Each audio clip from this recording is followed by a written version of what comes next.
Good evening and happy Thursday. It is that time once again, mystery wine blind tasting here with Neal at Field and Main Restaurant. We are in the presence of a really lovely little red wine. If you're here joining to play along, or if you're here just kind of popping through and want to play along as well, even though you don't have the wine, that's very doable. You can work with the descriptors and ideas that we put forward by way of our tasting and posit your own guests. See if you can figure out what it is that we're tasting this evening. If you're new to this idea, we, on the third Thursday of each month, taste a wine that can be found here at Field and Main Restaurant, brown bag like this. I don't know what's in the bag. You don't know what's in the bag. And we figure out what the grape is, where it's from, and potentially the vintage it might have come from by a process of deducing, by shedding away what it isn't, and then centering in on what it is by a series of evaluative tests that we do, assessments of the wine, first and foremost visual, then an aromatic, kind of nasal exploration, and then finally taste. And we put all these pieces together to come to an understanding of what this wine is by way of first what it isn't. But what it is tonight for sure is who is joining us. I know we're going to have a few guests join us here shortly who are actually here at the restaurant celebrating their anniversary, and they're going to jump online, I think, and begin to blind taste with us as well. They are downstairs in the restaurant. If you're at home or elsewhere in the world and are joining as well, please let me know. Like Candy, Kathy, and Kevin, good evening to you. Great to have you with us this evening. I know I was told as I was coming up the stairs that we had basically one bottle left, so that should be quite a few folks who are going to be joining in, or at least have the wines to play the game later. So the Kubitskys are here, and that is who I just referenced prior to that point. The Kubitskys are celebrating their anniversary, and they are here tonight with their daughter. And I think Dean and Bobbin are going to be joining them here in short order. Kristen, good evening to you. Cheers. Welcome. There's something very familiar about this wine, but I can't put my finger on it. We'll get there. But it's one of those things that's a little light bulb's going off, and I'm not sure what it's linked to, but that'll be the process of the next half hour as we try to figure just that out. All right. So for those that are joining us, let's begin. What do you see in this wine? Yes, perfect. Bobbin and Dean are joining indeed. That's great.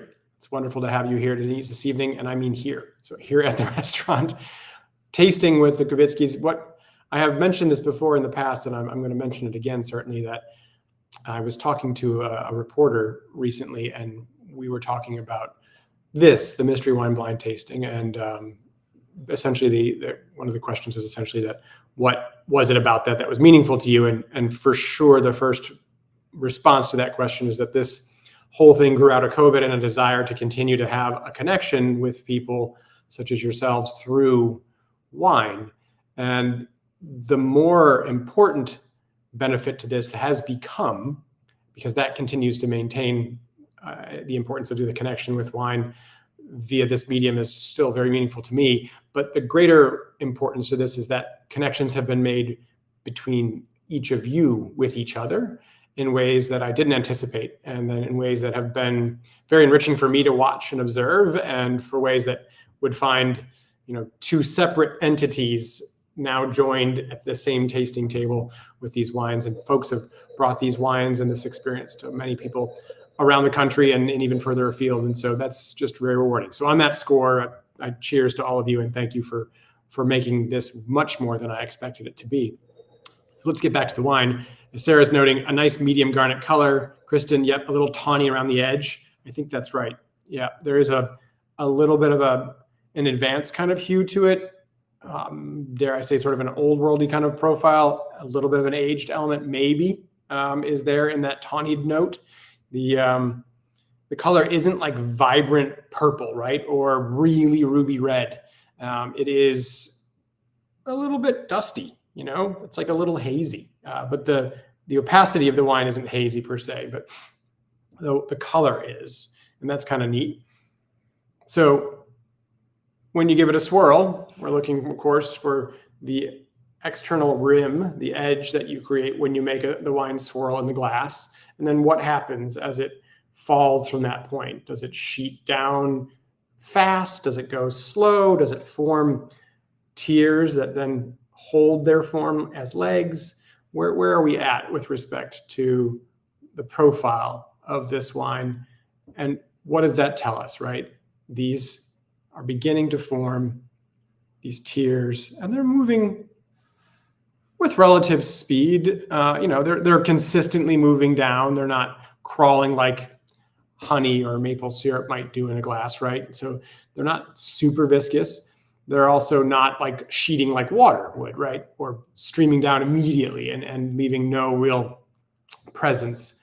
So there's a moderate quality about the viscosity to this wine. So there's some alcohol in here, and that viscosity is alcohol and or sugar, and alcohol is derived from sugar. And so in this case, you're looking at trying to assess whether or not this profile of viscosity can be linked to a warmer climate or a cooler climate by way of richer viscosity versus less. So more of a moderate element, right? It's moving relatively quickly. When you look at the color, right? We were talking about the actual color, but what do you see by way of the clarity of this wine? You can kind of see through it. Like I have, of course, if you have something to read through, but even the white label, like I can see letters. On the rim, I can make out the letters and read through it. And the core of the wine, I can see letters, but I can't quite make them out, as the refraction kind of makes that more difficult. But it's not a really deep, dark, kind of solid core wine that way. It has this sort of tawnied, ruby-ish kind of color, and it's a little bit lighter, and it's got a moderate kind of alcohol. So it's showing that it's going to be a little bit on the lighter side by the appearance. And now we've been fooled before where, say, for example, something like a Nebbiolo can have a higher alcohol, can have a lighter profile and be quite robust, have a lot of tannin. So you can't say definitively based on what we've just said what this wine is, but you can begin to say what it isn't probably, right? And so while it might still be fairly tannic and robust in its texture, it's probably not deriving that from, say, Petit Verdot, right? Or a very tannic, very dark-skinned Tannat like red wine, for example. In this case, it's a little bit more than tawny red. Maybe it has age, maybe it doesn't. So let's move as we venture into the aroma. Dean's making one final note too, which is important. There's a little bit of a clearness to the rim, which also could indicate a little bit of alcohol. So we've had examples in the past, for example, of a, say, Grenache being very light in its expression, not very, but more light in its expression, lighter, almost see-through, reddish color, and has 14.5% alcohol. And so that could be part of what we're getting here by way of a little bit of that watery rim, that higher alcohol content, a lighter expression, not as much extraction from the fruit itself. But let's see as we go forward. Let's smell the wine. As we do with the smell and the taste, we're looking for a few things. Few being an acronym for fruit, earth, and wood. What do you get? Man. This wine is appropriate to kind of talk about the intensity of that expression. Sometimes wines are fairly muted and they're not quite expressive. So maybe they'll give you a hint of something, a whisper of an aroma, of a fruit, of something earthen, something spiced. Sometimes they're present on one note and not necessarily others, but they're kind of in the background. And sometimes they're just explosive. And I would say that in the context of this one, it's more tending toward explosive. There's a lot going on by way of aroma. What are you picking up by way of aroma?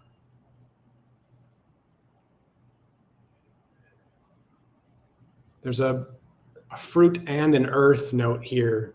They're intertwined. They're woven together. They're separate elements, but they're, I don't know, it's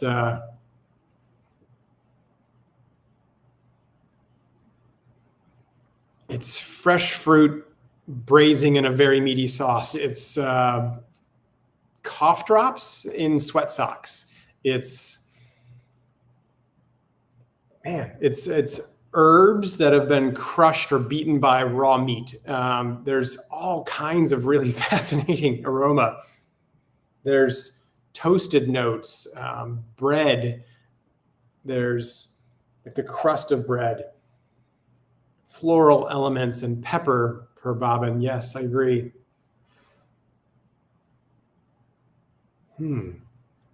Just the notes we've talked about that I've thrown forward, and then when you say floral and pepper, what's one varietal that we need to consider right off the bat as a result of those descriptors?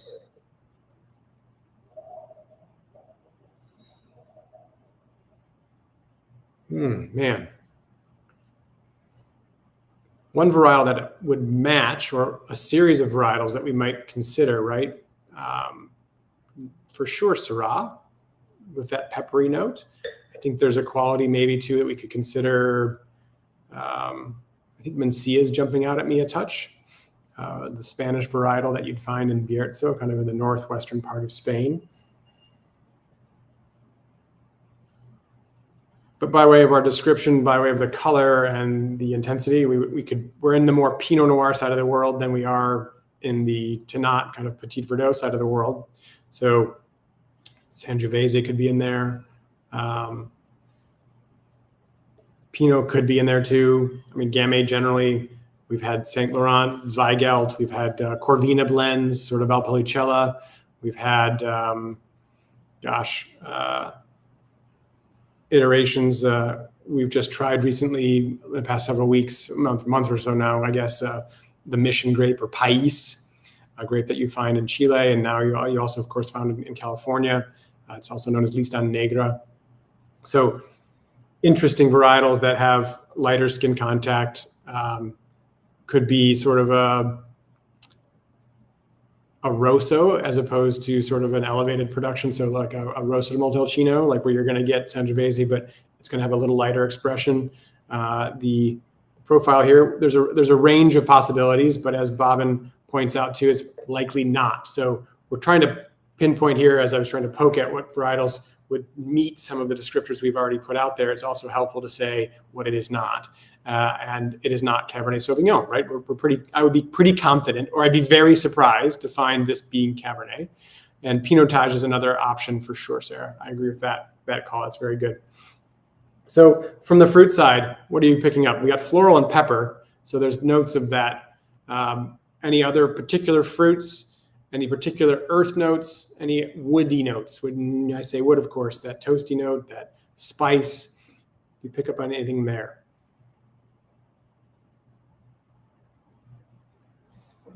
Yeah. There's cinnamon for me. There's a spice bush. We had there's a quality of this spicy red that's on the back end of the aroma. Dark fruit and red fruit. Cherry, right? Lots and lots of cherry. Sweet cherry, though. Maybe a little tart cherry. And candied cherry. There's a lot of that. And that indicates, a nice Pinot Noir certainly is in that realm. A number of Italian wines are in that realm. Cedar coming through, so a little bit of wood. There seems like there's a touch of wood here. Candy, you picking up cinnamon too? That's great. Yeah. I mean, there's a quality about spice. So there's this element of this cedared spice, toasty bread kind of thing for me.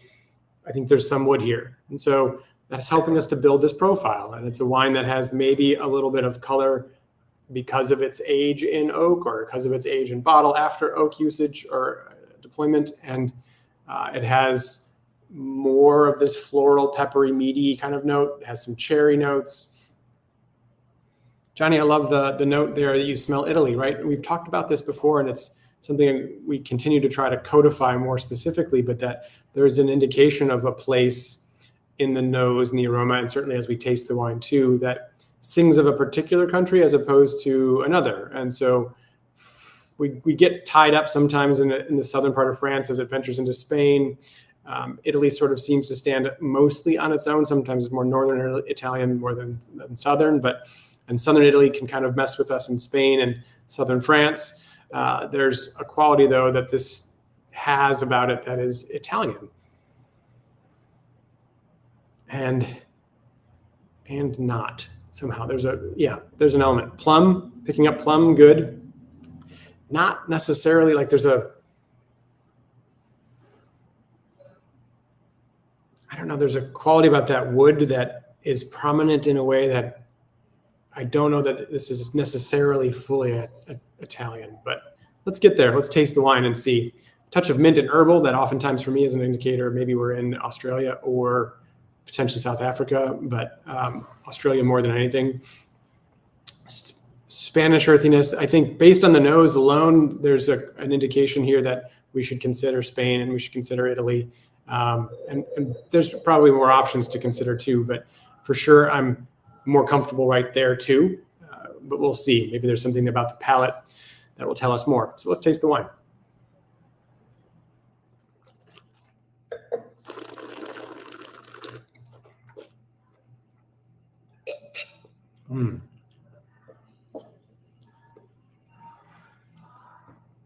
Sometimes it's hard to just center in on the taste alone as opposed to the flavors, but if you can focus on the tastes, what are you getting by way of the acidity? Where is acidity at? Is it making you salivate for seconds after you're done with the sip? Is it making a short kind of truncated experience with acidity? Where's the tannin at? Do you have little tiny sweaters being fitted to your teeth right now? Do you have none? It's just simple and elegant and slides right across the palate. And where is it at with body weight? Is this a wine that is skim milk, 2%, or whole milk? Where does the textural quality of the wine come in?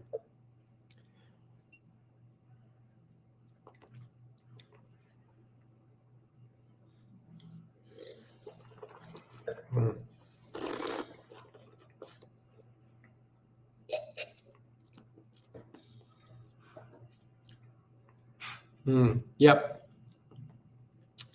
Low acidity? Yeah, I don't know that it's super high, maybe moderate. I still have some salivating going on, but it's not aggressive acidity. It's on the lighter side of things, more 1% milk. I like that. Yes, there's a differentiation between the skim and the 2. Yeah, it's a lighter milk. It has a sheeting quality on your palate as opposed to being rich and very textural. The medium acidity, low tannins from Kristen.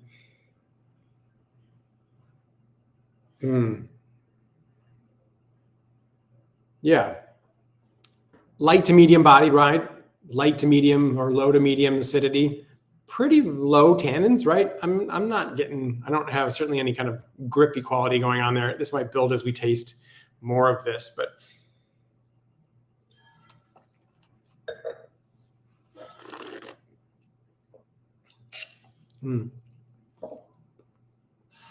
yeah, really not much in the way of tannin, right?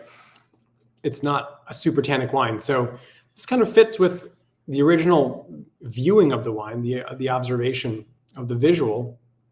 A lighter wine, it's got a little bit maybe of some age, although I'm not getting like a lot of advanced or secondary characteristics in the palate per se. It's just more on the lighter side. Like years ago, a couple of years back, right, we tasted a wine from Bartolino, the Corvina blend, and that had this kind of earthy, funky, really light, delightful, easygoing red profile. That's sort of in this vein, right? Pinot Noir like, but even some of the Pinots we've tried, and admittedly we haven't tried many in this setting, but we've all tried many Pinot Noirs that have a little more stuffing, a little more grip potentially on the back end of it, but it's a little bit more light and delicate. But it's still punching a pretty solid nose, right? It's not feigning.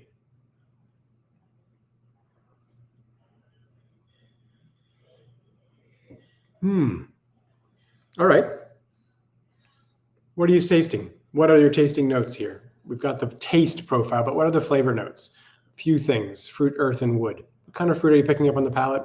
Where's the earth elements at? And does the wood present itself on the palate like it kind of did on the nose?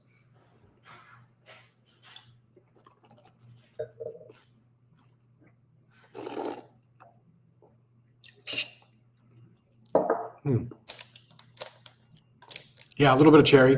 I agree. Cherry was on the nose. It's present on the palate. There's a little like fine, dusty, powdery quality, a drying, almost slight astringency in the back end of this experience that is more stemmy than tanniny. You can get the tannin from that too, but it's more like a little whole cluster element that's giving us a little bit of this. It's not green, but it is slightly drying. And that drying note is more, I think, more that kind of stem, as I said, or seed than it is powerful skin, if that makes sense. And so there's a quality here that, you could do a lighter expression Syrah, for example, that has a touch of whole cluster element there. Something like a Crow's Hermitage that would have a bit of Syrah. It would be 100% Syrah, and it would be maybe a bit of a percentage of the whole cluster to kind of keep it brighter and fresher. Bobal, ooh, wow, cool. Yeah, that would be wonderful. Just tasted one the other day that was quite lovely and a little bit on the lighter side. Portuguese varietal, right? And that's a great call. I like that very much. And that would be in keeping with the increasingly more difficult wines that we keep being presented with. There is a quality that's fun, right? So Bobal, let's just say a Portuguese red, right? That is on the lighter side of expression. That would be part of this Italian profile with a little bit perhaps more of that wood, a tiny bit more warmth, even though it's not heavy. And that's not a bad way to make sense of what we're saying. A lighter Tempranillo, absolutely, as an option. Sangiovese as an option. Yeah, I think those are all valid potentials to consider. We'll have to work our way through them. So we'll taste this one more time and see if anything else jogs.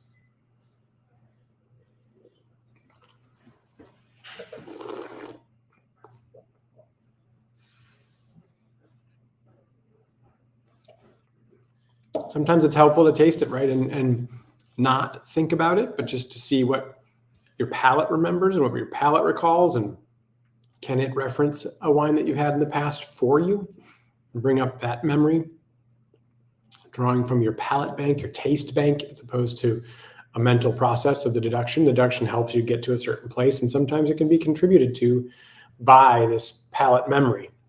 Sometimes it can be dangerous. Something to change, certainly to practice and to train. But like, is this Tempranillo by way of a gut experience of taste? Not really for me. I think it has a little bit to do with the acid and how it kind of hits in the back end. It's not super high acid, but it's like a little core of acid, that little ball, like you've been sucking on hard candy, and it's just the remaining remnant of it before you either crunch into it like I do, or it just sort of melts away. But there's just little pebble of acid toward the end of the experience that I don't remember being part of the Tempranillo experience. Although we've had some kind of fun expressions of Garnacha and Tempranillo that were sandy soil, Rioja Alta, kind of really just easygoing. Chianti Reserva, that's a great call. So let's talk a little bit about Spanish Syrah. Candy and Kathy's going there. Great, thank you for that. So there's Syrah, like for example in Priorat. Maybe that's where we're sitting. Chianti Reserva. So one of the things that sometimes is a tell with Chianti, and I don't have white, I have this, I can see. When light comes through the glass, does it shine an orange light? And if that's one potential that you're looking at, Sangiovese. This is has a little orangish hue to it, so there's a potential there. And it's not by no means the way you should only evaluate for Sangiovese, but that cherry note, that earthen note, a little bit low on tannin. Although I think you get a little bit more grip perhaps for Reserva. Maybe a simple Chianti. It could be just this kind of happy, cheerful, that meaty note. Yeah. Is there an herbal note for you coming out now? There's a tiny bit of an herbal note. Just picking up on There was that minty note before for some. It's like a little bit of bay or bay laurel. And there's a little, I had said sweat socks before, but like sweaty, funky air drying meat. You know, there's a meatiness that, yeah, the Chianti, the Syrah.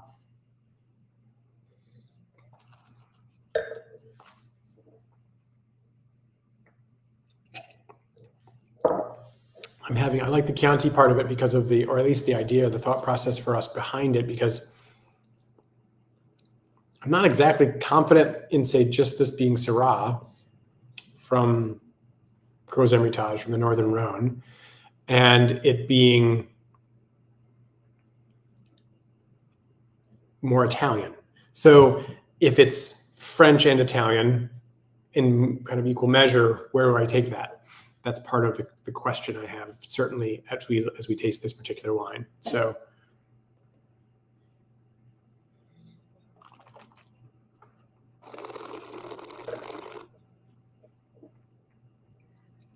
where do you want to take it? Chianti, Italy. Ooh, little tannin building now. A little bit. Definitely not strong, not aggressive in the way of tannin. Where do you think this wine should go? How do you place it? It's fun to drink. I appreciate the texture of this wine, perhaps because it's summertime, and I think there's a nice quality about the lightness of this, but it's not lacking in flavor or depth. So there's a lot to kind of engage with without it being weighty and heavy. And I'm certainly a seasonal drinker in the context of not wanting something super heavy right at this point.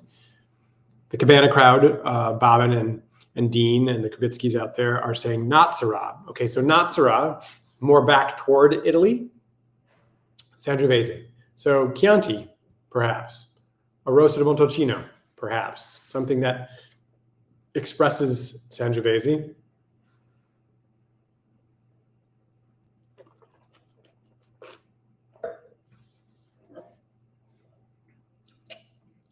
I like that. I do. I like the Babal too as a kind of an interesting option. I think the Sangiovese part gives us some of that meatiness and that earthiness. Can give us that sort of, it's almost cured meat, salami kind of element. That's lovely there. It's not rich and heavy, but it has like a depth. So that grape certainly does have that kind of expression. How about the age? Are we looking at, we had thought the tawny color might indicate a little bit of age. There's a slight tawnying on the rim, right? Not a massive amount, but a little bit. Are we talking about some age here? Are we looking at 2 to 5 years, 2 to 4 years, and then 4 to 6? Are we in that sort of 4 to 6 range? So 2020, something along those lines. Mm-hmm.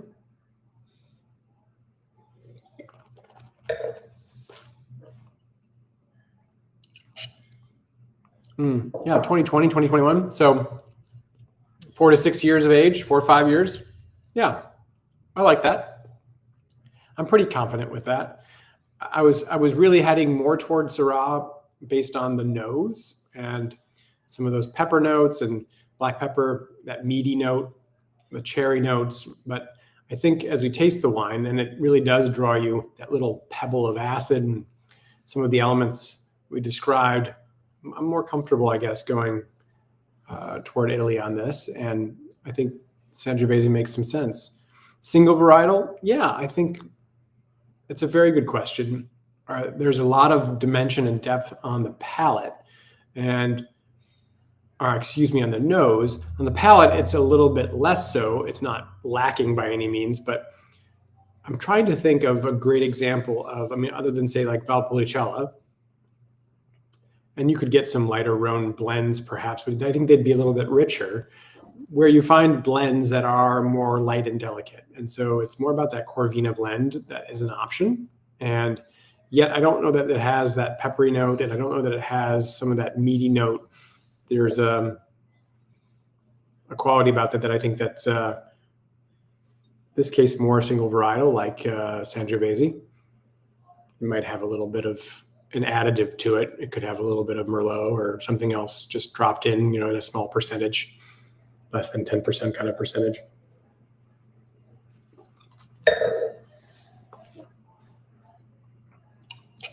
Okay, 30 minutes in. Wine didn't change a lot in the 20s. Sometimes that happens. It added a little bit later, kind of that dusty tannin, but it's remained relatively consistent in its expression on the nose. It's remained relatively consistent on the palate. It's opening up a little bit for me, and I just opened this immediately right before we started tasting. And so it's starting to evolve a little bit by way of some more of its textural expression, but the flavors are pretty much consistent. Bobbin's going Boval, awesome.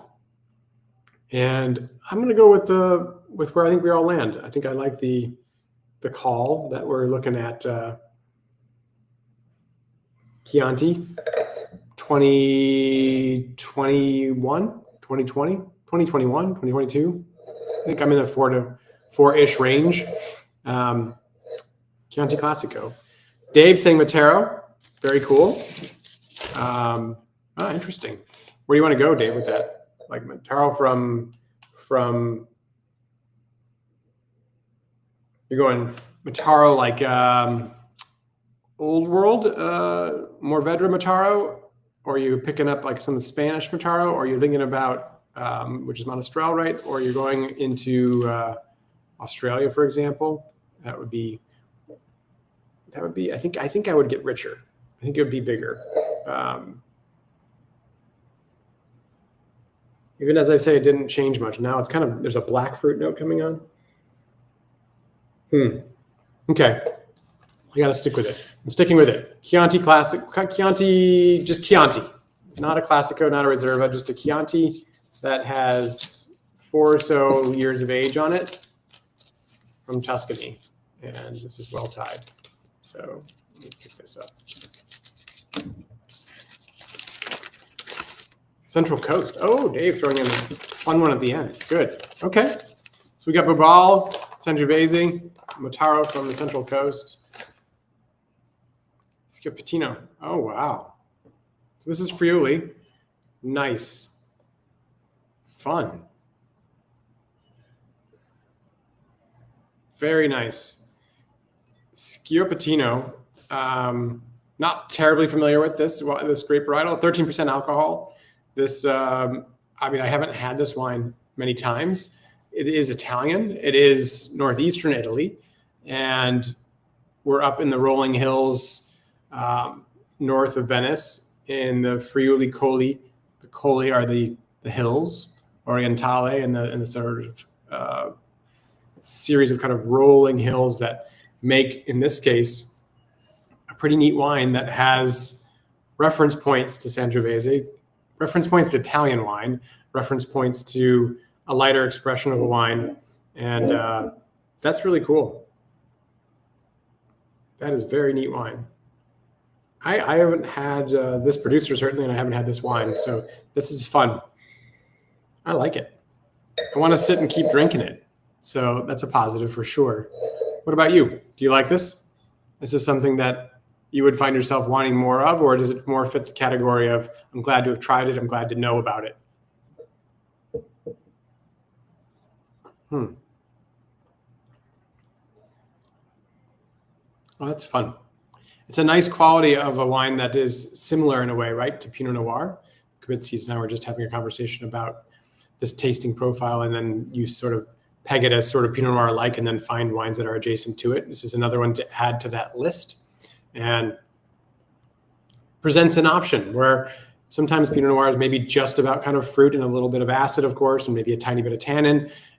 Sometimes it can be wonderfully earthy. This one's definitely like, I would want this with the salumi and the charcuterie plate, and with light fare, but with depth of flavor. And so that kind of, I've been just snacking on cured hams and cantaloupe, because cantaloupe's been really lovely lately from the market. And so I would drink this with that. I mean, it's not a perfect pairing, right? But it's just a fun wine to have. You could throw a light chill on this. Picnic wine. It's a picnic wine.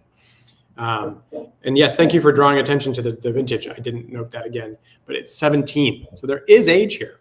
quite a bit more age than I gave it credit for in my assessment, but I think I was also playing the game as opposed to playing the wine. I should have listened to the wine a touch more, but it's got 8 years of age, which makes all the more interesting a wine that has low tannin and maybe some of that acid is sort of just kind of softening in what it's expressing. It makes for a really lovely, fun wine. It's a good find. Yep, I agree, Candy. Thanks to Julie's creativity. That's a really great expression, one that most of us probably aren't tasting on a regular basis or drawn to, but really nice. Smoked pulled pork quesadillas. Yeah, right?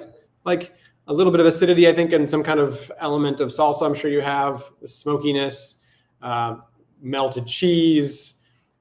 That's great. Toasted tortilla. Perfect. Perfect. Just an enjoyable red. One that has 13% alcohol too. So if you've got a little bit of chili spice in there too, where higher alcohol would spike that and make it just kind of really piquant, this is lovely, fun for that. So cheers to all of you. Thank you, Sarah and everyone. A big cheers to all of you for playing along and for continuing to do so. We really appreciate it. A great choice, yes. Cheers to Julie. And one that I might just sit here for a moment and sip on. Until next time, we look forward to seeing you. We've got a whole host of options coming up by way of wine experiences here at the restaurant, beyond, of course, our third Thursday wine tasting. We will have 2 wonderful back-to-back Wednesday and Thursday nights of rosé and tomatoes. Chef Tyler, Chef Joffrey have put together a really wonderful menu for a series of rosés, and Jared and our team here has contributed to putting together an inordinate amount of rosés. We're going to taste 11 rosés in one evening, and so great opportunity if you have not made reservations over there already. That's next week, Wednesday and Thursday.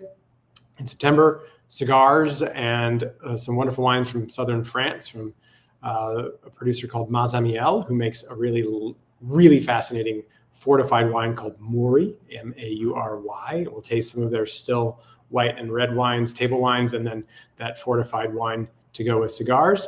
And then in October, we will be exploring the world of Nebbiolo and the Piedmont, but less so Barbaresco and Barolo, more so the other satellite appellations, the DOCs and DOCGs that are really well established, but not necessarily as forefront in the marketplace. And so we're sussing out a few really neat wines to present those to you. And then in November, we will be joined by Stephen from Antiquum Farm, which these are extraordinary Pinot Gris and Pinot Noirs from Oregon that are unique and unlike any other wine you'll try because of the way that they're farmed. And that farming practice results in wines that are really special, and it'll be a great evening to explore some very special, delicious, but very special Pinot Gris and Pinot Noir. And then we'll round out the rest of the year in December with Jeff White and exploring the 23 vintage in particular by way of a seminar focusing on 23 reds that we'll get a chance to taste through. And then we'll taste some 22s and other wines for dinner. And of course, I'm talking about Jeff White from Glen Manor Vineyards. And so Jeff's been a friend for a long time and has been making great wine longer than we've known each other. And so it'll be a real privilege to have him here to present probably arguably the best vintage, certainly in the past X period of time. And that's the one we're all very excited about. Like we were excited about 19, like we were excited about 17, like we were excited about 10 and even 7. And so these are all kind of benchmark vintages that have proven to be very interesting and worthy wines, but 23 has had sort of the best of all of them. And we'll explore that through our event with him. So I look forward to seeing some of you at those events, or all of you are welcome, of course, and hopefully back here as well and at the restaurant too. Cheers all. Once again, happy anniversary to the Kubitskis. Thanks for sharing your night with us. Cheers.